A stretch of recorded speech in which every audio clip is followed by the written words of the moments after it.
જય માતાજી મિત્ર, જય ગોપનાથ ચેનલમાં આપનું સ્વાગત છે. મિત્ર, મારે જે તમને આમ વાત કરવી છે એ વાત કદાચ આમ તમને મગજની અંદર આમ લાઈન ન થાય તો બાકીની આગળની વાત પાછલા વિડીયોમાં વટી ગયેલી છે. શાંતિથી પાછલો વિડીયો જોઈ લેજો, કારણ કે આગલી વાત પાછળ વટી ગઈ છે. મિત્રો, જે આપણે પાછલા વિડીયોમાં રાજા સંદનની વાત કરી, હવે સંદન રાજાને અહીંયા મિલાગરીનું હરણ છું. ત્યારબાદ બહુ અફસોસ કરે છે, અતિ આક્રંદ કરે, પછી તો આ મન લાગતું નથી. કબાડી લોકો બધા રોવે છે. કબાડીના જે બૈરાઓ બેનું દીકરીઓ હતા એ અતિ આક્રંદ કરે, પણ સાહેબ આમાં તો કાંઈ શું છે, નાના માણસોથી કાંઈ ન થઈ શકે. એમાંય જ્યારે કઠણાઈ હોય ત્યારે કાંઈ થાય જ નહીં. સાહેબ દિવસો માથે દિવસો હાલ્યા જાય છે, સમય ઘણો વટી ગયો, અને પછી તો જેઠ મહિનાની ઋતુ આવી. એ સમયની માલિકા અને એ મોરલા મીડા ટહુકા મારવા. સાહેબ એક અષાઢી બીજનો આમ નામનો એવો દુહો છે, વચ્ચે યાદ એવો કહી દઉં. અને વળી કોટે મોર ટહુકિયા, અને કોટે મોર ટહુકિયા, અને જોની વાદળ સમકેવી પણ મારા રદાને રાણો હાંભર્યો.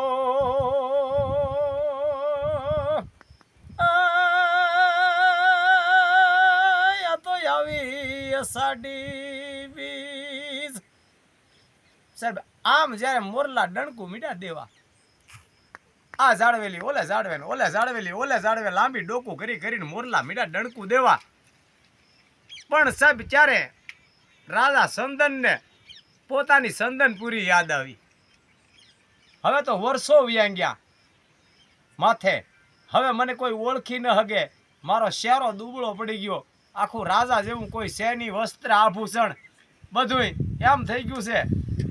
લાઈવ હવે સંદનપુર નગરીની અંદર વયો જાઉં અને ગામને છેડે ઝૂંપડું બાંધીને રહીશ, કોઈને ઓળખાણ નહીં આપું, અને છોકરોને ભણાવી. હવે તો હું મજૂરી મહેનત કરવામાં પણ કમ્પ્લીટ બની ગયો છું.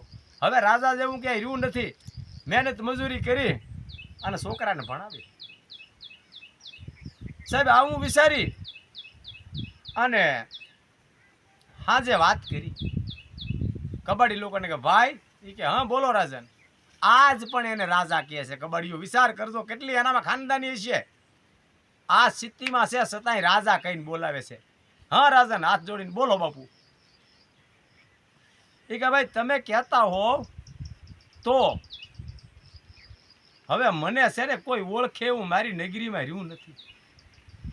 તમે હવ રાજી હોવ ને તો હું છોકરા લઈ અને મારે ગામ વયો જાઉં, અને ત્યાં જઈને ગામને છેડે ઝૂંપડું બાંધી અને હું રહીશ, અને છોકરા મહેનત મજૂરી કરીને છોકરા ભણાવી.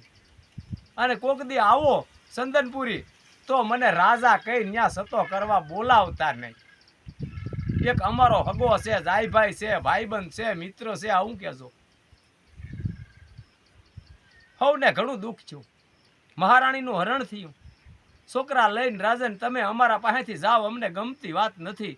અમે જીવશું ત્યાં સુધી તમને કામીને ખવડાવીશું, આવો આગ્રહ કર્યો. પણ રાજાએ કીધું મને મારી ફિકર નથી, આને ભણાવું ને. હવે રોતે મોએ હા પાડી, કાંઈ વાંધો નહીં રાજન, પ્રેમથી જાઓ.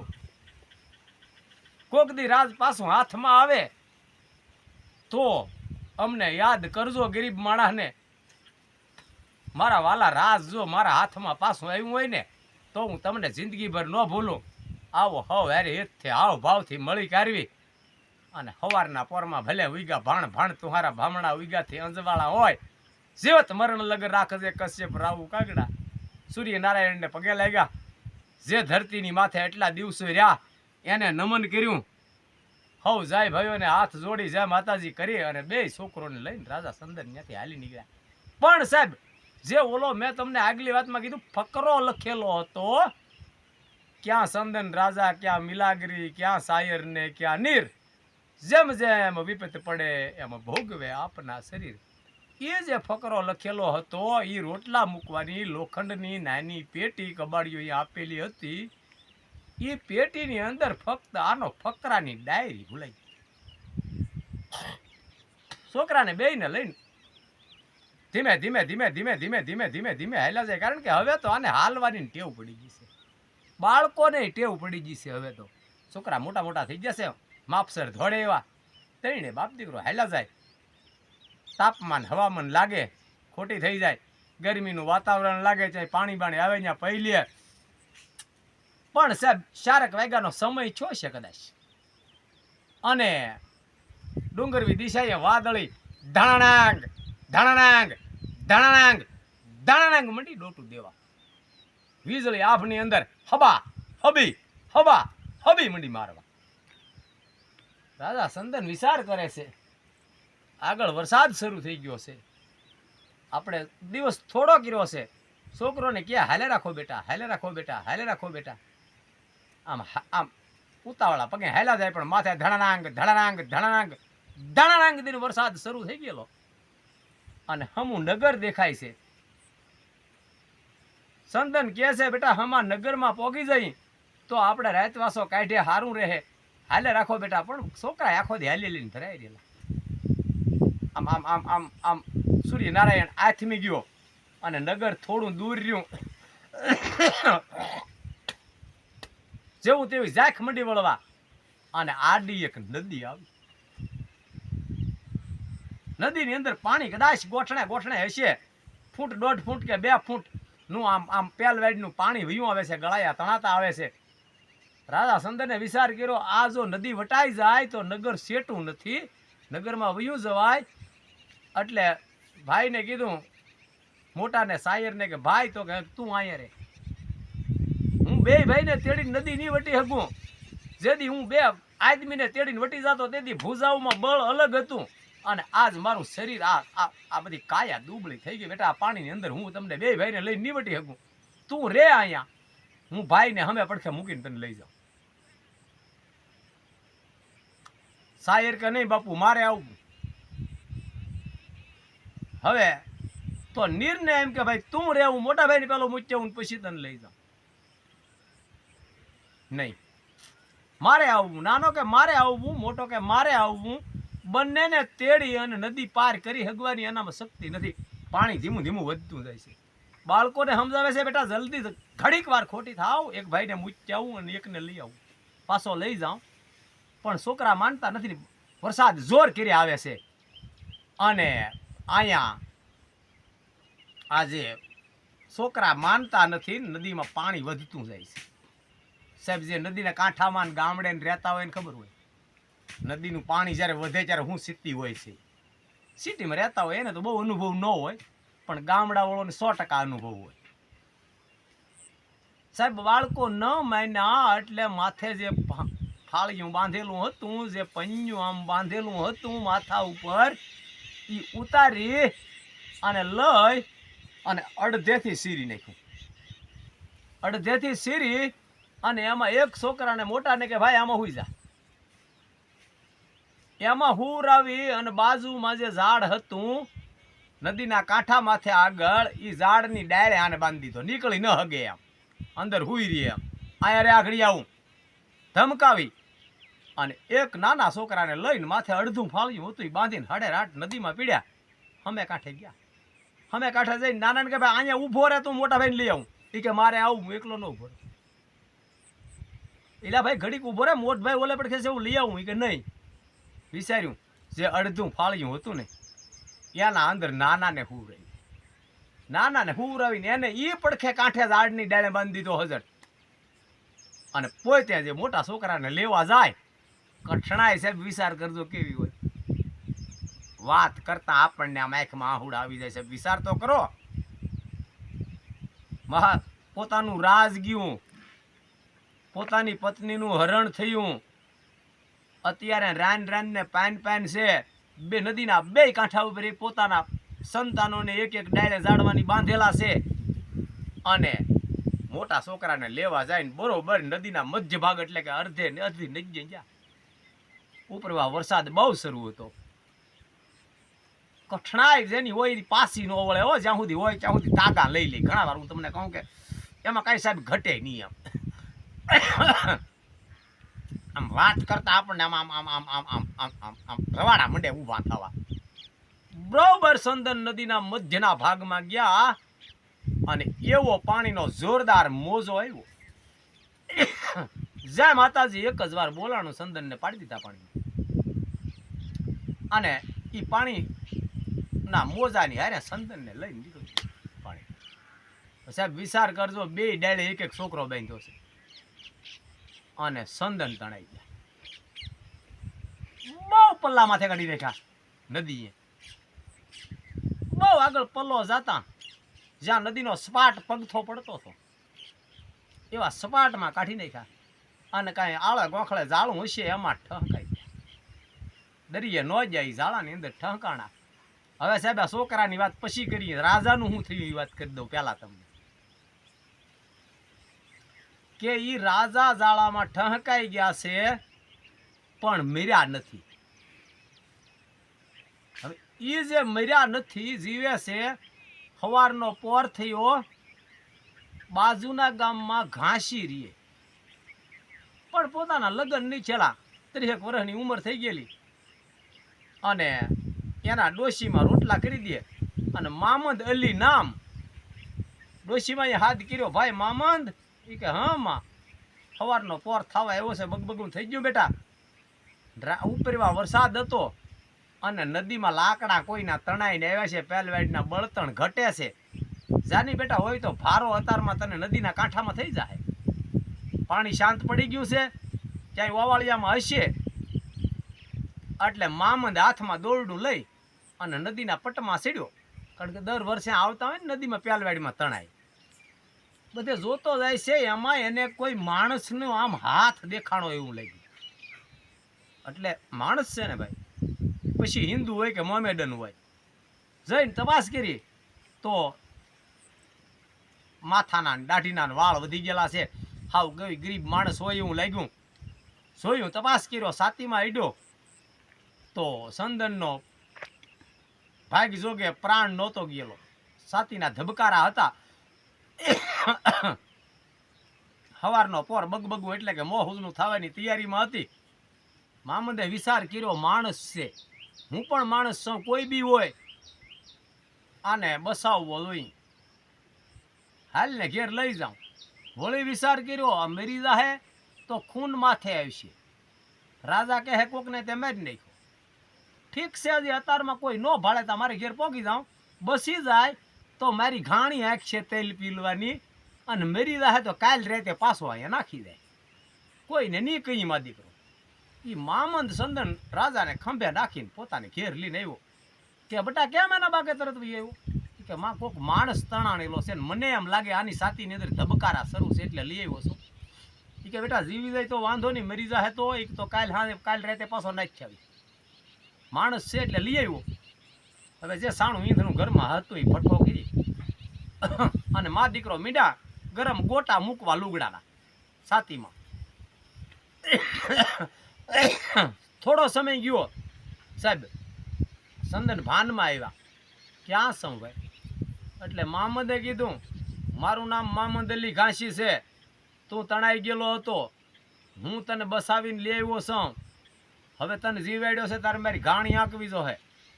સંદન રાજા કે કાંઈ વાંધો નહીં ભાઈ, તમારી ઘાણી આંકું માલિક, પણ શરત એક કે બોલ. એ કે મને મારું કાસું સીધું નોખું આપી દેવાનું, મારું જમવાનું પાણી મને મારી રીતે અલગ કરવા દેવાનું. આ શરત કબૂલ હોય તો મને કાંઈ વાંધો નથી. મામદ દાંત મીડો કાઢવા, મારી માં અમથી અમારું મા દીકરાનું મેંડ રાંધે છે, તારું અમથું ચાલી રાંધી દે, સારું છું, આ કબૂલ અમને, આ તારી શરત અમને કબૂલ છે. અહીંયા સંદન રાજાનું એ પોતાનું જે આનું કાર્ય શરૂ થયું, સાહેબ વાત અધૂરી મૂકેલી છે. પેલા છોકરોનું શું થયું એ તો જાણવું જોઈએ સાહેબ. અહીંયા બે છોકરા એ સમયમાં ઓલી વાત પૂરી કરીને આવ્યા છે, એટલે આ વાતને થોડોક તમને આગળ પાછળ ન લાગે એમ ચોખવટ કરી દઉં. હવે એ બે છોકરા સાહેબ બે સાઈડ રોવે છે. એને ખબર નથી મારો બાપ તણાઈ ગયો, કાળા તલેલા નાખે બે સાઈડ, પણ કોઈ અરોહા પરોહા ભાઈ ન્યા કોણ સાંભળે? કોઈ નો સાંભળે. કોઈ અરોહા પરોહા આખી રાત છોકરા રોયા. હવે આયા રાત્રિના 4 વાગ્યાનો સમય છેલો, અને ધોબેણે હાથ કર્યો ધોબીને. કે ધોબી તો કે હા બોલ ની હું છે ધોબેણ? ઈ કે રાજાના લુગડા 2 દીથા આપણા માથે ધોવા મોકલેલા છે, આપણે ધોયા નથી, અને આજ રાતે ઉપરવા વરસાદ થઈ નદી આવેલી છે. નદી હમી હાંજમાં વરસાદ બંધ થઈ ગયો એટલે નદી અત્યારે શાંત પડીને પાણી આસર થઈ ગયું છે. લાઈવની હિંસીને ધોવાની હાલની ગધેડું લઈને જાય હતી, ધોઈ આવી. કે તો હાલ જાય એ જે રાજવાડાના લુગડા હતા એ ગધેડા માથે નાખી અને ધોબી અને ધોબેણ જ્યાં વટવાનો રસ્તો જે હતો ને છોકરા રોતા હા ને એ ધોબી આરો હતો. પોતાને આરે જઈ અને રાજાના લુગડા પલાળ્યા ને બે વાતો કરે છે. પાછલી રાતનું સાંદાનું આસું આસું અજવાળું છે. 4 સાડા 4નો સમય થઈ ગયેલો છે રાત્રિનો. સાહેબ આ બે વાતો કરતા જાય. હવે છોકરા બે બાજુ રોઈ રોઈને ધરાઈ રહેલા, પણ માણસનો અવાજ આવ્યો એટલે એટલા સમજણા થઈ ગયેલા હતા એટલે પાછું રોવાનું શરૂ કર્યું. પાછું રોવાનું શરૂ કર્યું એટલે ધોબીને કીધું, ધોબી તો કે હા એ કે સાંભળ તો કાંઈક કોક છોકરું રોવે એમ લાગે. એટલે ધોબી કે અહીંયા કોણ અતારે હોય, તને વ્યામ છે. થોડીક વાર લાગી એટલે વળી ધોબીને કીધું, મને એવું લાગે જેનું જેનું છોકરું રોવે એમ ક્યાંક. અહીંયા ગમે તે હોય કાંઈ ભૂત પલિત થયું એવું મને આજ બણકાર લાગે અડધી જિંદગી. ધોબીએ કીધું અડધી જિંદગી વહી ગઈ, અડધી જિંદગી વહી ગઈ છે અહીંયા આ આરે લુગડા ધોઈ ધોઈ કોઈ દિવસ કાંઈ જોયું નથી ને આજ શું હોય. હવે સાહેબ એ આમ 2-3 વાર કીધું કાંઈ રોવે કાંઈ રોવે.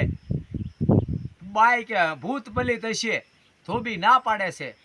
આવી વાત કરતા કરતા ધોબીને કાને અવાજ આવ્યો કે કાંઈક રોવે એવું તો લાગે ધોબેણ. કે તો હાલ જાય. બે માણસ સાંદાના અજવાળામાં બીતા બીતા બીતા બીતે પગલે ધીમે ધીમે ધીમે ધીમે નદીના કાંઠા ઉપર ગયા અને જોયું તો આસા અણસારમાં કાંઈ ધોળું ધોળું બતાણું અને એના અંદર રોવે એવું લાગ્યું. એટલે ધોબીની હિંમત તો ન હાલી, પણ ધોબેણ મરદનું ફાડું એ હળું હળું હળું હળું જઈને અડી કે આમાં કોકનું છોકરું છે. ધોબી છોડાય તો ખરો.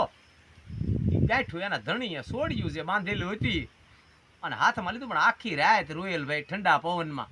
છોકરો ધોબીને તેડ્યો, જોયો આ તો કોકનો છોકરો છે, પણ જુઓ તો ખરા રાજાના કુંવર જેવો છે આ મારો છોકરો. હવે ધોબી કે મારો છોકરો ને ધોબીણ કે મારો છોકરો બેયને, કારણ કે એને સાદી ભાષામાં કહી દઉં, એને બિસાડાને બેયને દીકરી દીકરો કાંઈ સંતાન નહોતું અડધી જિંદગી સુધી. એમાંય દીકરો ભાળી ગયા એટલે એ ઓલી કે દીકરી બાયું કે મારો દીકરો અને ધોબી કે મારો દીકરો, બે આનંદમાં આવી ગયા અને મીંડા પપલાવા, મીંડા હાથ ફેરો કરવા, અને ધોબી તો ઠેકડા મીંડો મારવા. અડધી જિંદગી ભગવાને દીકરો દીધો, પણ રાજાના કુંવર જેવો દીધો એમ. સાહેબ ખરેખર હતો એ રાજાનો કુંવર જ. હવે આવા બે મસ્તીમાં આવી ગયા. આ છોકરો સાનો રહી ગયો અને આ વધારે વધારે બોલવા મીંડ્યા એટલે હમે કાંઠે ઓલો છોકરા વધારે રોવાનું શરૂ કર્યું. કે ધોબીને સાંભળ તો હજી કાંઈક રોવે. ધોબીને કે ગાંડો થામાં તારો ડોહું કોક એક મૂકી જાય, 10 છોકરા થોડું કોઈ મૂકી જાય. એ કે પણ સાંભળ તો ખરી. જોયું હજી કાંઈક રોવે. એ આ છોકરાને તેડીને બે માણસ ન્યા ગયા અને ન્યા જોયું તો હકીકત ન્યા છોકરો બાંધેલો હતો. એને છોડીને જોયું તેડ્યો તો કે આ એ છોકરો છે. ધોબી કે ઈ તું કહેતી ને મારો, ઈ તારો છોકરો, આ મારો છોકરો. બે માણસે મોજથી છોકરાને તેડી લીધા છે અને વિચાર્યું કે હવે આપણે લુગડા કાલ જોઉં એક દી વધારે. છોકરા રાતના રોઈ રોઈને ધરાઈ રહેલા છે જેના હોય એના, પણ અત્યારે ભગવાને આપણને મોટા મોટા દીધા આપણા છોકરા. તો એ પાછા ભીના લુગડા ગધેડાની માથે નાખીને બે માણસે એક એક છોકરો તેડીને ગધેડાને કતીકો મારીને લાવ્યા. ઘેર પાગેડ નો વાહિતા ઘેર આવી જા. ઘેર આવી જા સૂલો હળગાવી અને છોકરાને મીંડા ટપવવા અને મીંડા વાલ કરવા. આમ પોતાના મા બાપ પણ ભાઈ આખી રાત રોયેલા છોકરા. ધોબી કે આ મારો છોકરો ને ધોબીણ કે આ મારો છોકરો. મોં હુજણું થઈ ગયું. ધોબીણ કે તને બીજી ખબર છે? તો કે હા. એ કે આડોહી પાડોહી ને બધાને ખબર છે આપણે દીકરી દીકરો કાંઈ છે નહીં. આ બે છોકરા એવડ્યા આડોહી પાડોહી ભાળે ને રાજમાં જઈને કે ધોબીણ કોકના છોકરા ચોરી જાય એટલે આપણને ઘાણીએ ઘાલીને તેલ કાઢે. આપણને ઘાણીમાં નાખી અને તેલ કાઢે, રાજા મૂકે નહીં. હવે આનું શું કરવું? આવો બે માણસ બેઠા બેઠા વિચાર કરે છે. સાહેબ વાત બહુ લાંબી થઈ ગઈ, ઘણી હાલી ગઈ, સમયને માન આપી આ પછીની જે આ વાત હું 100% પૂરી જ વાત તમને સંભળાવી, પણ અત્યારે સમયને માન આપી આટલી વાત, બાકીની વાત આગલા વિડીયોમાં કહીશ. અત્યારે જય માતાજી, જય ગોપનાથ.